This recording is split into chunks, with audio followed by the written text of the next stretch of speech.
All right, let's just take a minute though to talk about the upcoming week. So we have, and this is like in no particular order, they all just work together, and I just draw 3 cards of things that we should keep in mind in order to have a good week. So what do we need to do, think about in order to have the best week possible? So we've got the 3 of Cups, which is also Mercury and Cancer.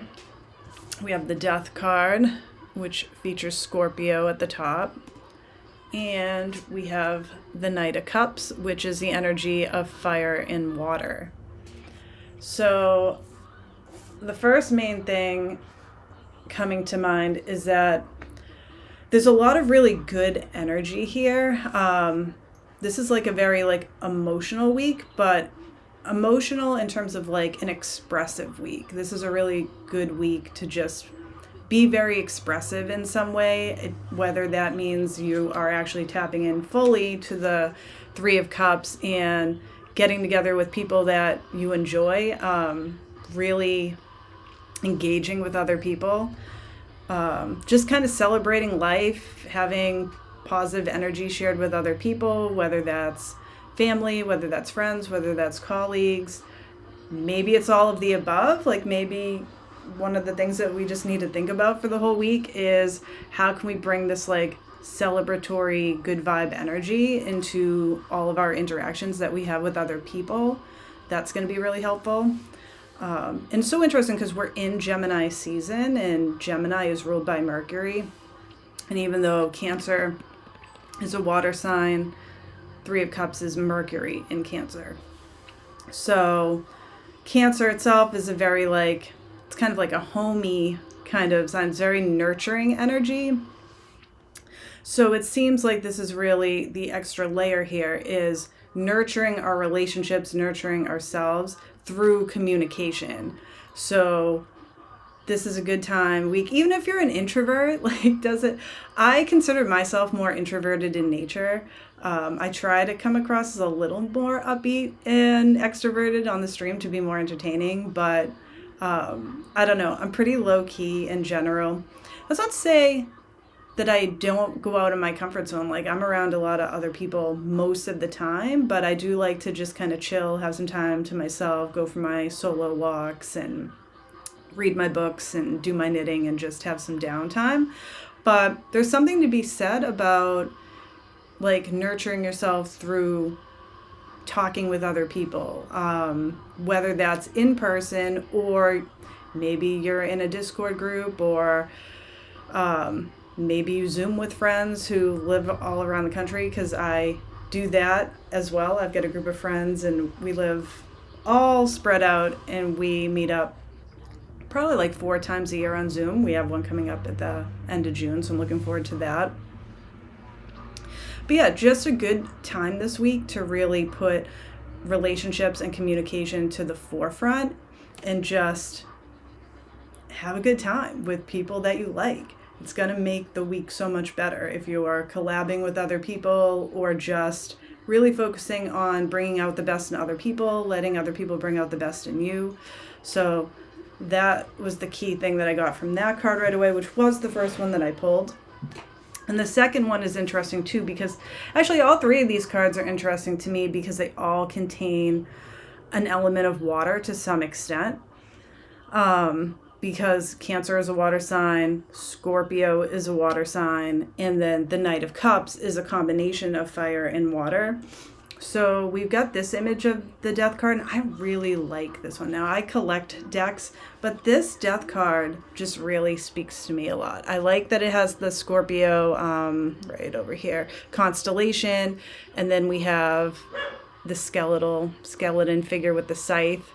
But then we have, I don't know if you can see it, it's like this little sun rising, which you usually see in the original, like Rider-Waite-Smith deck, but the way it looks a little bit further apart, it's almost like he's harvesting this thing.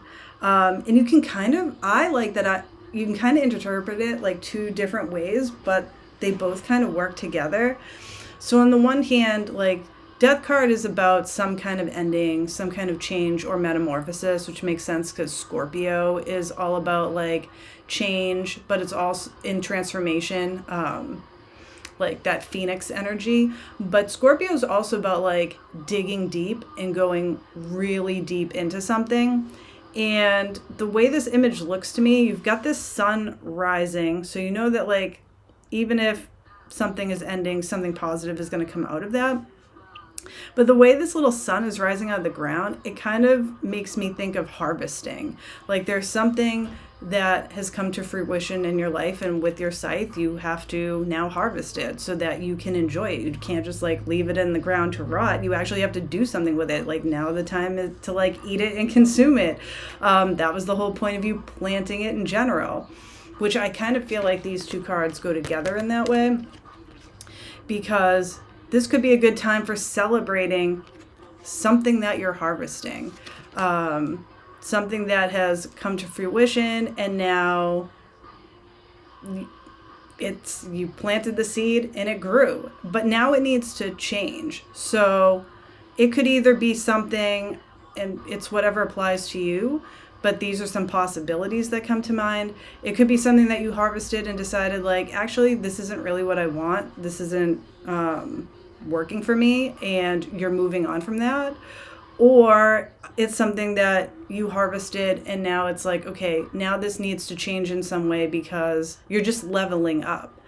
But either way, I don't get like sad vibes from this death card for this week at all. Like all of the feelings that I'm getting from looking at these cards are all extremely positive. That this transformation, whatever this ending is, really just needs to happen because something better is coming along. Whether it's a change that you wanted to happen or you didn't necessarily want to happen, but it's here and you have to roll with it, there's still going to be a real like positive outcome with it if you can accept that change and look at what's next. So you could also look at this, if it wasn't what is currently being harvested, as what you will actually be able to harvest once you let go of that thing that has now died and just needs to be let go of.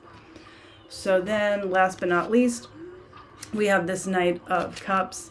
And it's so fun because my card for the month is the Knight of Wands. And my card that I picked just for myself today was the Knight of Wands. So it's just fun that we, as a group, have this little, Knight of Wands. What is going on here? Now I'm distracted by what's going on my screen. Okay. We have this Knight of Cups energy going on here. And whereas Knight of Wands is fire and fire, this is fire and water. So we still have that kind of fiery energy, which is what I'm really working with this month. I'm amazed because I just started a new cycle with my PMDD and I'm feeling like amazing. I feel like completely renewed, and I don't normally feel that way on day one. I'm like, all right, let's go, because I'm just so excited because I started a new project yesterday and I'm taking action on my things, and Knights are very action oriented. So this Knight of Cups, I mean, the fire below kind of looks a little, it might look dangerous, but it also just feels like, that expression like a fire under your butt. So something is going to be really motivating you and firing you up. But in order to really make progress on that, you have to trust your intuition. You have to trust your emotions. The Knight of Cups is like a very romantic card. So it doesn't have to be necessarily romantic in sense of like relationships, but more like a romanticizing of your life. Taking actions on things that give you joy, give you pleasure, and just things that you feel are very nurturing to you in some way. And a lot of them have to do with like creative pursuits. So this is a really good time as well if you've been thinking about sort of some creative projects that you want to be working on, or things that have really been kind of calling to like from a deep soulful place. This is a really good week to just jump right into the fire and get moving. So we have so much good energy this week. I'm so excited to see how this is going to play out. Just like I liked how I was able to talk yesterday about how last week's cards played out. So I'm really curious, do come back week after week and let me know, how was your week? How did these cards show up for you? So maybe one of them showed up. more prevalently, or maybe a little bit of aspect of each came up. But, let me know how you nurtured yourself through communication this week, what you've been either harvesting or letting go of that needed to happen, so that you can take action on something that means a lot to you, that you feel really passionate and good about, that just kind of makes you want to get up and go after it.